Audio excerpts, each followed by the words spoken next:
2009 November 16 west ലണ്ടനിലെ തിരക്കേറിയ ഒരു റോഡിൽ പകൽ സമയത്ത് എല്ലാവരും നോക്കി നിൽക്കെ അതിക്രൂരമായൊരു കൊലപാതകം നടക്കുന്നു.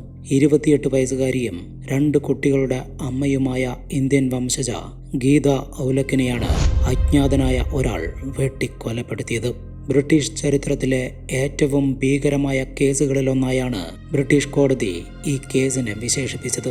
ബ്രിട്ടനിൽ വെച്ച് ഈ കൊലപാതകം നടത്തിയ പ്രതി നിലവിൽ ഇന്ത്യയിലാണ് ശിക്ഷ അനുഭവിച്ചുകൊണ്ടിരിക്കുന്നത്. ഒരു കുറ്റവാളിക്ക് ചെയ്ത കുറ്റത്തിന് 2 രാജ്യങ്ങളിൽ ശിക്ഷ ലഭിക്കുന്ന കേസുകൾ വളരെ അപൂർവമാണ്. അത്തരമൊരു കേസാണ് ഇത്. ആരായിരുന്നു ഗീത ഔലഖ്? അവളുടെ കൊലപാതകത്തിലേക്ക് നയിച്ച കാരണങ്ങൾ എന്തെല്ലാമായിരുന്നു? കൊലയാളികളെ പോലീസ് പിടികൂടിയത് എങ്ങനെയാണ്? നമ്മുടെ ഇൻവെസ്റ്റിഗേഷൻ ഇവിടെ ആരംഭിക്കുന്നു. Welcome back.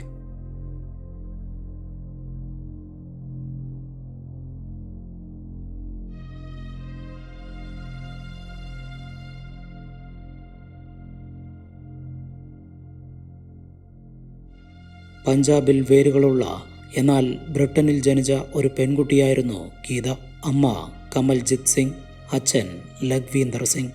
മെച്ചപ്പെട്ടൊരു ജീവിതം തേടി വർഷങ്ങൾക്ക് മുൻപ് പഞ്ചാബിൽ നിന്നും ബ്രിട്ടനിലേക്ക് കുടിയേറിയ വ്യക്തിയായിരുന്നു ലഖ്വീന്ദർ സിംഗ്. ബ്രിട്ടനിൽ സ്വന്തമായൊരു ജ്വല്ലറി ബിസിനസ് ആരംഭിച്ച അദ്ദേഹം വർഷങ്ങൾ നീണ്ടുനിന്ന കഠിനാധ്വാനത്തിലൂടെ ആ മേഖലയിൽ വലിയ വിജയങ്ങൾ നേടിയെടുത്തു. അതിലൂടെ ബ്രിട്ടനിലെ സമ്പന്നരായ ഇന്ത്യൻ സമൂഹത്തിനിടയിൽ അദ്ദേഹത്തിന്റെ കുടുംബത്തിന് ശക്തമായൊരു സ്ഥാനം ലഭിച്ചു. 1982 ആ സമ്പന്നതയുടെ നടുവിലായിരുന്നു ഗീതയുടെ ജനനം. അവൾ പഠിച്ചതും വളർന്നതുമെല്ലാം ബ്രിട്ടനിൽ തന്നെയായിരുന്നു. പഠനത്തോടൊപ്പം ബിസിനസ്സിൽ അച്ഛനെ സഹായിക്കാനും ഗീത സമയം കണ്ടെത്തിയിരുന്നു. 1998 വരെ എല്ലാം നോർമലായി തന്നെ മുന്നോട്ട് പോയി. അതുവരെ അവരുടെ കുടുംബത്തിൽ ഒരു പ്രശ്നവും ഉണ്ടായിരുന്നില്ല. പക്ഷേ ഗീതയുടെ ജീവിതത്തിലേക്ക് പുതിയൊരാൾ കടന്നു വന്നതോടെയാണ് പ്രശ്നങ്ങൾ ആരംഭിക്കുന്നത്. അദ്ദേഹത്തിന്റെ പേര് ഹർപ്രീത് ഔലഖ്. പഞ്ചാബിൽ നിന്നുമുള്ള ഒരു സാധാരണ കർഷക കുടുംബത്തിലെ അംഗമായിരുന്നു അദ്ദേഹം. നാട്ടിൽ ചെറിയ ചെറിയ ജോലികൾ ചെയ്തിരുന്ന ഹർപ്രീത് മെച്ചപ്പെട്ട അവസരങ്ങൾ തേടി വിസിറ്റിംഗ് വിസയിൽ ബ്രിട്ടനിലെത്തിയതായിരുന്നു. നല്ലൊരു ജോലി കണ്ടെത്തി ബ്രിട്ടനിൽ തന്നെ സെറ്റിലാവണമെന്നതായിരുന്നു അവന്റെ ആഗ്രഹം. അതിനിടയിലായിരുന്നു അവൻ ഗീതയെ കാണുന്നതും പരിചയപ്പെടുന്നതും. തുടക്കത്തിൽ അതൊരു നോർമൽ ഫ്രണ്ട്ഷിപ്പ് മാത്രമായിരുന്നു. പക്ഷേ കാലം കടന്നുപോയപ്പോൾ ആ സൗഹൃദം പ്രണയമായി മാറി. എന്നാൽ അവരുടെ ഈ ബന്ധത്തെക്കുറിച്ചുള്ള വിവരം ഗീതയുടെ കുടുംബം അറിഞ്ഞതോടെ രംഗം വഷളായി. അവർ ഈ ബന്ധത്തെ ശക്തമായി എതിർത്തു. അതിന് നിരവധി കാരണങ്ങളുണ്ടായിരുന്നു. അതിൽ പ്രധാനപ്പെട്ടത് ഹർപ്രീത് നിയമപരമായിട്ടല്ല ബ്രിട്ടനിൽ താമസിക്കുന്നത് എന്നതായിരുന്നു. അവന്റെ വിസ കാലാവധി കഴിഞ്ഞിട്ടും അവൻ ഇന്ത്യയിലേക്ക് തിരിച്ചു പോയിട്ടില്ല. ഇതിനിടയിൽ നല്ലൊരു ജോലി പോലും അവന് കണ്ടെത്താൻ കഴിഞ്ഞിട്ടില്ല. ഹർപ്രീതിന്റെ സാമ്പത്തികവും പ്രശ്നമായിരുന്നു. പക്ഷേ പാരൻസ് എത്ര തന്നെ എതിർത്തിട്ടും ഗീത അവളുടെ തീരുമാനത്തിൽ തന്നെ ഉറച്ചു നിന്നു. വിവാഹം കഴിക്കുകയാണെങ്കിൽ അത് ഹർപ്രീതിന് മാത്രമായിരിക്കും. അതായിരുന്നു അവളുടെ തീരുമാനം. പാരൻസും അവരുടെ തീരുമാനത്തിൽ നിന്നും ഒരടി പോലും പുറകോട്ട് പോയില്ല. വേറെ നിവർത്തിയില്ലാതെ വന്നതോടെ ഗീത ഹർപ്രീതുമായി ബെൽജിയത്തിലേക്ക് പോവുകയും 2000 അവർ വിവാഹം കഴിച്ച് ഒരു പൊതുജീവിതം ആരംഭിക്കുകയും ചെയ്യുന്നു. ഈയൊരു സംഭവം ഗീതയുടെ പാരൻസിനെ മാനസികമായി തളർത്തി കളഞ്ഞു. മകളുടെ തീരുമാനം അവർക്ക് അംഗീകരിക്കാനേ കഴിഞ്ഞില്ല. ഗീതയുമായുള്ള എല്ലാ ബന്ധവും അവർ അവസാനിപ്പിച്ചു. അങ്ങനെയിരിക്കെ 2001 ഗീത ഒരാൺകുഞ്ഞിന് ജന്മം നൽകി. കുഞ്ഞ് ജനിച്ചതിനു ശേഷം അവർ ബ്രിട്ടനിലേക്ക് തന്നെ മടങ്ങി വന്നു. വെസ്റ്റ് ലണ്ടനിലെ ഗ്രീൻഫോർഡിൽ ഒരു വീട് റെന്റിനെടുത്തായിരുന്നു അവർ താമസിച്ചിരുന്നത്. അവരെ സംബന്ധിച്ച് അതൊരു പുതിയ തുടക്കമായിരുന്നു. ഒത്തിരി സാമ്പത്തിക പ്രയാസങ്ങൾ നേരിടുമ്പോഴും സമ്പന്നതയുടെ നടുവിൽ ജനിച്ചു വളർന്ന ഗീത ആഗ്രഹിച്ച ജീവിതമാണല്ലോ തനിക്ക് ലഭിച്ചത് എന്നോർത്ത് ആശ്വസിച്ചു. 2003 ഗീത മറ്റൊരാൺകുഞ്ഞിനു കൂടി ജന്മം നൽകി. 4 പേരടങ്ങുന്ന ആ കുടുംബം സന്തോഷവും സമാധാനവും നിറഞ്ഞ ജീവിതവുമായി മുന്നോട്ട് പോയി. പക്ഷേ അവരുടെ ജീവിതത്തിലെ ഇരുണ്ട ദിനങ്ങൾ വരാനിരിക്കുന്നതേ ഉണ്ടായിരുന്നുള്ളൂ. കുടുംബം വലുതാവുന്നതിനോടൊപ്പം ചിലവുകളും വർദ്ധിച്ചു. ഇതോടെ ഒരു ജോലി കണ്ടെത്തുന്നതിനായി ഗീത ശ്രമം തുടങ്ങുന്നു. അവസാനം വെസ്റ്റ് ലണ്ടനിൽ തന്നെയുള്ള ഒരു റേഡിയോ സ്റ്റേഷനിൽ റിസപ്ഷനിസ്റ്റായിട്ടായിരുന്നു അവൾക്ക് ജോലി ലഭിച്ചത്. വർഷങ്ങൾ കടന്നുപോയി. 2009 എത്തി. ഒളിച്ചോടിപ്പോയി വിവാഹം കഴിച്ചതിന്റെ പേരിൽ ഗീതയുടെ പാരൻസ് ഒരിക്കൽ അവളെ തള്ളിപ്പറഞ്ഞിരുന്നു. കുടുംബത്തിൽ നിന്നും അകറ്റി നിർത്തിയിരുന്നു. പക്ഷേ കാലം മായ്ക്കാത്ത മുറിവുകളില്ല. അതേ വർഷം ഗീതയുടെ ഒരു ബന്ധുവിന്റെ വിവാഹം ഇന്ത്യയിൽ വെച്ച് നടക്കുകയാണ്. ആ ചടങ്ങിലേക്ക് അവൾക്ക് ക്ഷണം ലഭിച്ചു. ആ വിവാഹത്തിൽ പങ്കെടുക്കാൻ 2009 മെയ് മാസത്തിൽ ഗീത ഇന്ത്യയിലെത്തി. വർഷങ്ങൾക്ക് ശേഷം അവൾ തൻ്റെ പാരൻസിനെ നേരിട്ട് കണ്ടു, സംസാരിച്ചു, ക്ഷമ ചോദിച്ചു, വളരെ നേരം കരഞ്ഞു. ഒടുവിൽ തകർന്നുപോയ ആ കുടുംബത്തിന്റെ ഒത്തുചേരലിന് ആ വിവാഹം കാരണമായി. അവരുടെ കുടുംബം വീണ്ടും ഒന്നായി. പ്രശ്നങ്ങളെല്ലാം പറഞ്ഞു തീർത്തു. ഗീതയുടെ ജീവിതത്തിലെ ഏറ്റവും സന്തോഷം നിറഞ്ഞ ദിനങ്ങളായിരുന്നു അത്. പക്ഷേ സന്തോഷം നിറഞ്ഞ അവസാനത്തെ ദിനങ്ങളും അതുതന്നെയാണെന്ന് അവൾക്കറിയില്ലായിരുന്നു. ഗീത ഇന്ത്യയിൽ നിന്നും ബ്രിട്ടനിൽ തിരിച്ചെത്തി കുറച്ച് ദിവസങ്ങൾ കടന്നുപോയി. 2009 നവംബർ 16, സമയം ഈവനിങ് 6:15 കഴിഞ്ഞു കാണും. ഗീത തൻ്റെ റേഡിയോ സ്റ്റേഷനിൽ നിന്നും ജോലി കഴിഞ്ഞ് പുറത്തേക്ക് ഇറങ്ങുന്നു. എന്നത്തെയും പോലെ അവൾ ബസ് കയറി വെസ്റ്റ് ലണ്ടനിലെ ഗ്രീൻഫോർഡിലേക്ക് യാത്ര തിരിക്കുന്നു.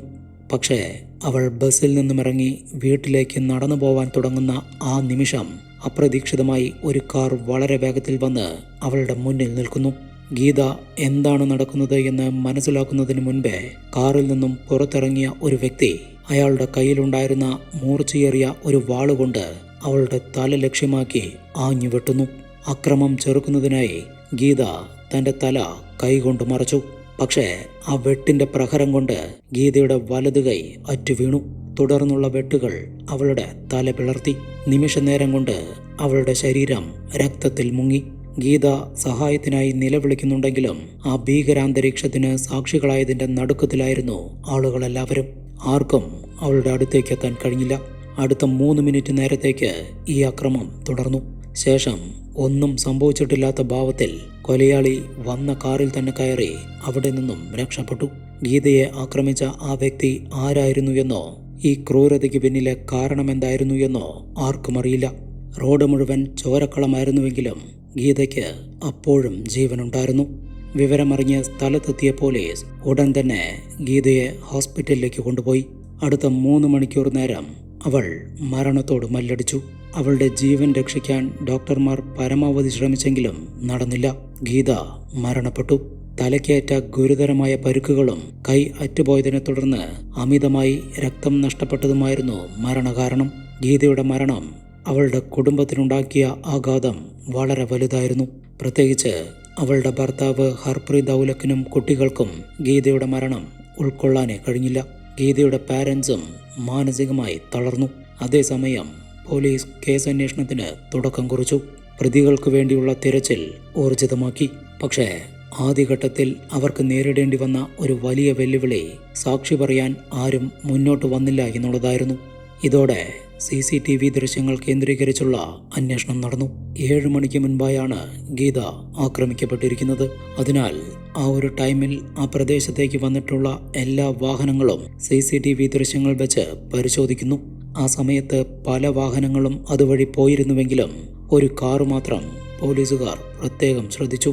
കാരണം അത് ഗീതയുടെ ഹസ്ബൻഡ് ഹർപ്രീത് ഔലക്കിന്റെ കാറായിരുന്നു. ഭാര്യ ആക്രമിക്കപ്പെടുമ്പോൾ താൻ ഫ്രണ്ട്സിനോടൊപ്പം ഒരു പബ്ബിലായിരുന്നു എന്നാണ് ഹർപ്രീത് പറഞ്ഞിരുന്നത്. അതിന്റെ CCTV ദൃശ്യങ്ങൾ പോലീസുകാർ പരിശോധിച്ച് ഉറപ്പുവരുത്തിയതുമാണ്. പിന്നെ എങ്ങനെയാണ് ക്രൈം നടന്ന ആ ഒരു ടൈമിൽ അവന്റെ കാർ അവിടേക്ക് എത്തിയത്? അതാണ് പ്രധാന ചോദ്യം. ഒരുപക്ഷെ ആക്രമണത്തിനു വേണ്ടി ഉപയോഗിച്ച വാഹനം അതായിരിക്കാം. ഈ ഒരു സംശയം കേസ് അന്വേഷണത്തെ പുതിയ ദിശയിലേക്ക് നയിച്ചു. ഉടൻ തന്നെ പോലീസ് ഹർപ്രീത് ഔലക്കിനെ കസ്റ്റഡിയിലെടുത്ത് ചോദ്യം ചെയ്തു. പക്ഷേ ഭാര്യയുടെ കൊലപാതകത്തിൽ തനിക്കൊരു പങ്കുമില്ല എന്നുള്ള മൊഴിയിൽ തന്നെ അവൻ ഉറച്ചു നിന്നു. സംശയങ്ങൾ നിലനിൽക്കുമ്പോഴും പോലീസ് അവനെ ഉടൻ അറസ്റ്റ് ചെയ്തില്ല. പകരം കൊലപാതകം നടന്ന ടൈമിലെ അവൻ്റെ മൊബൈൽ ടവർ ലൊക്കേഷനും കോൾ ഹിസ്റ്ററിയും പരിശോധിച്ചു. ടവർ ലൊക്കേഷൻ ഒരു ഞെട്ടിക്കുന്ന സത്യം വെളിപ്പെടുത്തി. ആക്രമണം നടന്ന സമയത്ത് ഹർപ്രീത് സംഭവസ്ഥലത്തിൻ്റെ തൊട്ടടുത്ത് തന്നെയുണ്ടായിരുന്നു. ഇതോടെ ഹർപ്രീതിനെതിരായുള്ള അന്വേഷണം കൂടുതൽ ഗൗരവമേറിയതായി. കോൾ ഹിസ്റ്ററി പരിശോധിച്ചതോടെ കൂടുതൽ വിവരങ്ങൾ പുറത്തു വന്നു. കൊലപാതകം നടന്ന ദിവസവും അതിനു മുന്നായുള്ള ദിവസങ്ങളിലും ഹർപ്രീത് 2 നമ്പറുകളിലേക്ക് മാത്രം നിരവധി തവണ വിളിച്ചിട്ടുണ്ട്. കൊലപാതകം നടന്ന ടൈമിൽ ആ 2 നമ്പറുകളുടെയും ടവർ ലൊക്കേഷൻ ക്രൈം സീനിനടുത്തായിരുന്നു. പ്രതികളെ അറസ്റ്റ് ചെയ്യാൻ പോലീസുകാർക്ക് ഈ തെളിവുകൾ തന്നെ ധാരാളമായിരുന്നു. ഉടനടി ആ നമ്പറുകൾ ട്രേസ് ചെയ്ത് 2 പേരെയും കസ്റ്റഡിയിലെടുത്തു. ഇന്ത്യക്കാരായ ഷേർ സിംഗും ജസ്വന്ത് സിംഗ് ധില്ലനുമായിരുന്നു ആ 2 പേർ. ഇരുവരും പഞ്ചാബിൽ നിന്നും ബ്രിട്ടനിലെത്തിയവരാണ്. തുടർന്ന് നടന്ന ചോദ്യം ചെയ്യലിൽ ആക്രമണവുമായി തങ്ങൾക്കൊരു ബന്ധവുമില്ല എന്ന് അവർ തുടർച്ചയായി പറഞ്ഞുകൊണ്ടിരുന്നെങ്കിലും എല്ലാ തെളിവുകളും നിരത്തിയുള്ള പോലീസുകാരുടെ ചോദ്യം ചെയ്യൽ കൂടുതൽ ശക്തമായതോടെ ജസ്വന്ത് സിംഗ് ദില്ലന് പിടിച്ചു നിൽക്കാൻ കഴിഞ്ഞില്ല. അവൻ എല്ലാ സത്യങ്ങളും തുറന്നു പറഞ്ഞു. കാറിൽ നിന്നും ഇറങ്ങി ഗീതയെ ആക്രമിച്ചതും കൊലപ്പെടുത്തിയതും ഷേർ സിംഗ് ആണ്. അതിനുവേണ്ട എല്ലാ സഹായങ്ങളും ചെയ്തു കൊടുത്ത ജസ്വന്ത് സിംഗ് ദില്ലൻ ആ കാറിൽ തന്നെ ഉണ്ടായിരുന്നു. കൂടാതെ കാർ ഓടിക്കുന്നതിനായി പരിചയസമ്പന്നനായ ഒരു ഡ്രൈവറിനെയും അവർ കൂടെ കൂട്ടിയിരുന്നു. ആക്രമണം നടത്തി രക്ഷപ്പെടുന്ന വഴിക്ക് വെച്ച് മർഡർ വെപ്പണായ വാൾ ഒരു കനാലിൽ ഉപേക്ഷിച്ചു എന്നതായിരുന്നു ജസ്വന്ത് സിംഗിന്റെ വെളിപ്പെടുത്തൽ. ബ്രിട്ടീഷ് പോലീസിന്റെ ഡൈവിംഗ് ടീം ആ കനാലിൽ ഇറങ്ങി നടത്തിയ തിരച്ചിലിൽ മർഡർ വെപ്പൺ കണ്ടെത്തുകയും ചെയ്തു. ഇതോടെ കേസിലെ പ്രധാനപ്പെട്ട തെളിവുകൾ ഓരോന്നായി പുറത്തു വന്നു തുടങ്ങി. ആ കനാലിനരികിൽ നിന്നും ചോര പുരണ്ട ഒരു ജാക്കറ്റ് ലഭിച്ചു. ഗീത ആക്രമിക്കപ്പെടുമ്പോൾ ഷേർ സിംഗ് ധരിച്ചിരുന്ന ജാക്കറ്റായിരുന്നു അത്. മർഡർ വെപ്പൺ വളരെ നേരം വെള്ളത്തിൽ കിടന്നതിനാൽ കില്ലറിന്റെ ഫിംഗർ പ്രിന്റ്സ് എല്ലാം നശിച്ചു പോയിരുന്നു. പക്ഷേ ഒരിക്കലും നശിച്ചു പോവാത്ത ഒരു തെളിവ് ആ ആയുധത്തിൽ അവശേഷിച്ചിരുന്നു. മേഡ് ഇൻ ജർമ്മനി എന്ന ലേബൽ. ജർമ്മൻ നിർമ്മിതമായ ആയുധങ്ങൾ വെസ്റ്റ് ലണ്ടനിലുള്ള ഒരു പ്രത്യേക കടയിൽ മാത്രമേ ലഭിക്കുകയുള്ളൂ. ആ കട സ്ഥിതി ചെയ്യുന്നതാകട്ടെ ഹർപ്രീത് ഔലഖിന്റെ വീടിനടുത്തും.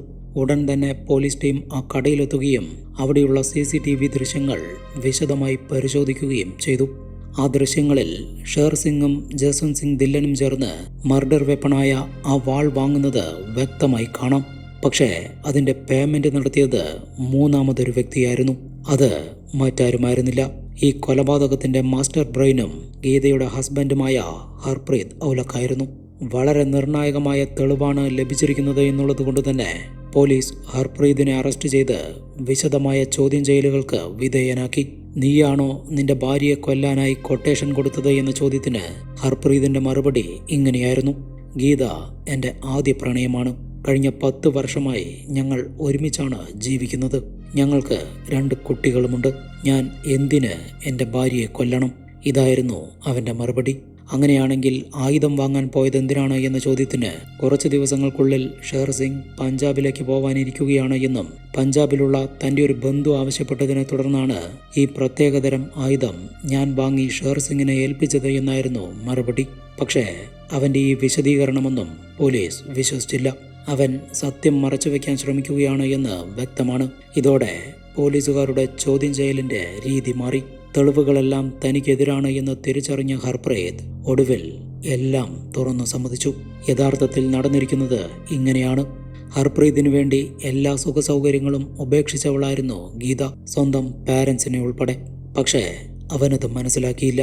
അവരുടേത് സന്തോഷകരമായൊരു ദാമ്പത്യ ജീവിതമൊന്നുമായിരുന്നില്ല എന്ന് വളരെ വൈകിയാണ് എല്ലാവരും തിരിച്ചറിഞ്ഞത്. വിവാഹത്തിനു ശേഷം ഗീതയും ഹർപ്രീതും തുടർച്ചയായി തർക്കങ്ങളിൽ ഏർപ്പെടാൻ തുടങ്ങി. അതിന്റെ പ്രധാന കാരണം ഹർപ്രീത് കുടുംബത്തിനായി ഒരു ഉത്തരവാദിത്വവും ഏറ്റെടുക്കുന്നില്ല എന്നതായിരുന്നു. പോരാത്തതിന് ലഹരിമരുന്ന് കടത്തുപോലുള്ള കുറ്റകൃത്യങ്ങൾ സ്ഥിരമായി ചെയ്യാനും തുടങ്ങി. ഗീത ഇതിനെ ശക്തമായി എതിർത്തു എന്ന് മാത്രമല്ല, അവനെ നിയന്ത്രിക്കാനും തുടങ്ങി. അഹങ്കാരം തലയ്ക്ക് പിടിച്ചിരുന്ന ഹർപ്രീതിന് ഇതൊന്നും അംഗീകരിക്കാനേ കഴിഞ്ഞില്ല. വിവാഹം കഴിഞ്ഞതിന്റെ ആദ്യ നാളുകൾ തൊട്ട് തന്നെ അവൻ ഗീതയെ ശാരീരികമായി പീഡിപ്പിക്കാൻ തുടങ്ങിയിരുന്നു. അവൾ പ്രഗ്നന്റ് ആയിരിക്കുമ്പോൾ പോലും പീഡനം തുടർന്നു. 10 വർഷത്തോളം ഗീത ഇതെല്ലാം സഹിച്ചാണ് ജീവിച്ചത്. പക്ഷേ 2009 അവൾ ബന്ധുവിന്റെ വിവാഹത്തിൽ പങ്കെടുക്കാനായി ഇന്ത്യയിലേക്ക് വന്നപ്പോൾ ഈ കാര്യങ്ങളെല്ലാം പാരൻസിനോട് തുറന്നു പറഞ്ഞു. മകളുടെ വിഷമങ്ങളെല്ലാം കേട്ട പാരൻസ് ഇനി ഈ ബന്ധം തുടരണ്ട എന്നും ഡിവോഴ്സ് ചെയ്യുന്നതാണ് നല്ലത് എന്നും അവളെ ഉപദേശിച്ചു. ബ്രിട്ടനിൽ തിരിച്ചെത്തിയ ഗീത ഡിവോഴ്സിനു വേണ്ടിയുള്ള തയ്യാറെടുപ്പുകൾ ആരംഭിച്ചു. അതിന്റെ തുടക്കമെന്നോണം അവൾ ഹർപ്രീതിൽ നിന്നും വേർപിരിഞ്ഞ് താമസിക്കാൻ തുടങ്ങി. ഇതാണ് ഹർപ്രീതിനെ ചൊടിപ്പിച്ചത്. തൻ്റെ കൂടെ ജീവിക്കാൻ ആഗ്രഹമില്ലാത്തവൾ ഇനി ഈ ലോകത്ത് തന്നെ ജീവിക്കണ്ട എന്ന് അവൻ തീരുമാനിച്ചു. അതേ തുടർന്നായിരുന്നു കൊലപാതകത്തെക്കുറിച്ചുള്ള പ്ലാനിംഗ് ആരംഭിക്കുന്നത്. ഒരു ദിവസം ബ്രിട്ടനിൽ തന്നെയുള്ള തൻ്റെ 10ഓളം പേരടങ്ങുന്ന പഞ്ചാബി സുഹൃത്തുക്കളോട് ഹർപ്രീത് അവൻ്റെ ആവശ്യം പറയുന്നു: എനിക്ക് ഒരാളെ കൊല്ലണം. ആ വാക്കുകൾ ഒരു കൊലപാതകത്തിൻ്റെ തുടക്കമായിരുന്നു. എന്നാൽ ആ 10 പേരിൽ 8 പേരും ഹർപ്രീത് പറഞ്ഞത് കാര്യമാക്കിയെടുത്തില്ല. അവൻ ദേഷ്യത്തിൽ എന്തൊക്കെയോ വിളിച്ചു പറയുകയാണ് എന്ന് മാത്രമേ കരുതിയുള്ളൂ. എന്നാൽ പഞ്ചാബിൽ ഹർപ്രീതിന്റെ നാട്ടുകാരനായ ഷേർ സിംഗും അവന്റെ സുഹൃത്തായ ജസ്വന്ത് സിംഗ് ദില്ലനും ഈ കൊലപാതകം നടത്താൻ തയ്യാറായി മുന്നോട്ട് വന്നു. കൊലപാതകം നടത്തിക്കഴിഞ്ഞാൽ 5 ലക്ഷം രൂപ വീതം നൽകാമെന്ന് ഹർപ്രീത് വാക്കും കൊടുത്തിരുന്നു. അങ്ങനെ 3 പേരും ചേർന്ന് കൊലപാതകം നടത്താനുള്ള പ്ലാൻ തയ്യാറാക്കി. അടുത്ത ഘട്ടം ആയുധം വാങ്ങലായിരുന്നു. ഹർപ്രീത് ഔലക്ക് തന്നെയാണ് അവർക്ക് ആയുധം വാങ്ങി നൽകിയത്. അതിന്റെ CCTV ദൃശ്യങ്ങളായിരുന്നു പോലീസുകാർക്ക് ലഭിച്ചത്. അതിനുശേഷം ഗീതയുടെ ദിനചര്യകൾ എന്തൊക്കെയാണെന്ന് ഹർപ്രീത് കൊലയാളികൾക്ക് കൃത്യമായി പറഞ്ഞുകൊടുത്തു. അങ്ങനെയാണ് തുടക്കത്തിൽ പറഞ്ഞതുപോലെ 2009 നവംബർ 16 അതിക്രൂരമായ ഈ കൊലപാതകം നടക്കുന്നത്. ഷേർ സിംഗിനെയും ജസ്വന്ത് സിംഗ് ദില്ലനെയും കൂടാതെ ഒരു ടാക്സി ഡ്രൈവറും ഈ കൊലപാതകത്തിൽ പങ്കെടുത്തിരുന്നു. അയാളാണ് കൊലയാളികൾ ഉപയോഗിച്ച ഹർപ്രീതിന്റെ കാർ ഓടിച്ചിരുന്നത്. അങ്ങനെ ഹർപ്രീത് ഔലക്, ഷേർ സിംഗ്, ജസ്വന്ത് സിംഗ് ദില്ലൻ എന്നിവരെ കൂടാതെ ആ ടാക്സി ഡ്രൈവർ ഉൾപ്പെടെ 4 പേരും അറസ്റ്റ് ചെയ്യപ്പെട്ടു. കേസ് കോടതിയിലെത്തി. തെളിവുകളും സാക്ഷികളുമെല്ലാം പ്രതികൾക്കെതിരായിരുന്നു. കുറ്റം തെളിഞ്ഞതോടെ കോടതി വിധി പ്രസ്താവിച്ചു. 4 പേർക്കും ജീവപര്യന്തം തടവാണ് ശിക്ഷയായി വിധിച്ചത്. എന്നാൽ ഈ കൊലപാതകത്തിന്റെ മാസ്റ്റർ ബ്രെയിനായ ഹർപ്രീത് ഔലക് കുറഞ്ഞത് 28 വർഷമെങ്കിലും ജയിലിൽ കഴിയണം. മറ്റു 3 പ്രതികൾ കുറഞ്ഞത് 22 വർഷവും. ഹർപ്രീത് ഔലക് ബ്രിട്ടനിൽ ശിക്ഷിക്കപ്പെട്ടു എന്നറിഞ്ഞതോടെ ഇന്ത്യൻ ഗവൺമെന്റ് ബ്രിട്ടീഷ് ഗവൺമെന്റുമായി ബന്ധപ്പെട്ട് ഹർപ്രീതിനെ ഇന്ത്യയിലേക്ക് എത്തിക്കാനുള്ള നടപടികൾ ആരംഭിച്ചു. കാരണം അവനെതിരെ ഇന്ത്യയിലും നിരവധി കേസുകൾ ഉണ്ടായിരുന്നു. പോലീസിന്റെ കണ്ണുവെട്ടിച്ച് അവൻ പഞ്ചാബിൽ നിന്നും ബ്രിട്ടനിലേക്ക് രക്ഷപ്പെട്ടു പോവുകയായിരുന്നു. ഏകദേശം 8 വർഷത്തോളം ബ്രിട്ടീഷ് ജയിലിൽ കഴിഞ്ഞതിനു ശേഷം 2018 ഹർപ്രീത് ഔലക്കിനെ ഇന്ത്യക്ക് കൈമാറി. നിലവിൽ പഞ്ചാബിലെ അമൃത്സർ സെൻട്രൽ ജയിലിൽ ശിക്ഷയനുഭവിച്ചുകൊണ്ടിരിക്കുകയാണ് ഹർപ്രീത് ഔലക്. മറ്റുള്ള പ്രതികൾ ഇപ്പോഴും ബ്രിട്ടനിലെ ജയിലിലാണ്. അങ്ങനെ ഒരു കുറ്റകൃത്യത്തിന് 2 രാജ്യങ്ങളിൽ ശിക്ഷയനുഭവിക്കുന്ന ചുരുക്കം ചില കേസുകളിലൊന്നായി ഈ കേസ് മാറുകയായിരുന്നു. എന്താണ് ഈ കേസിനെ കുറിച്ചുള്ള നിങ്ങളുടെ അഭിപ്രായമെന്ന് കമന്റ് ചെയ്ത് പറയൂ. പുതിയൊരു ഇൻവെസ്റ്റിഗേഷനുമായി വീണ്ടും കാണാം. ബൈ.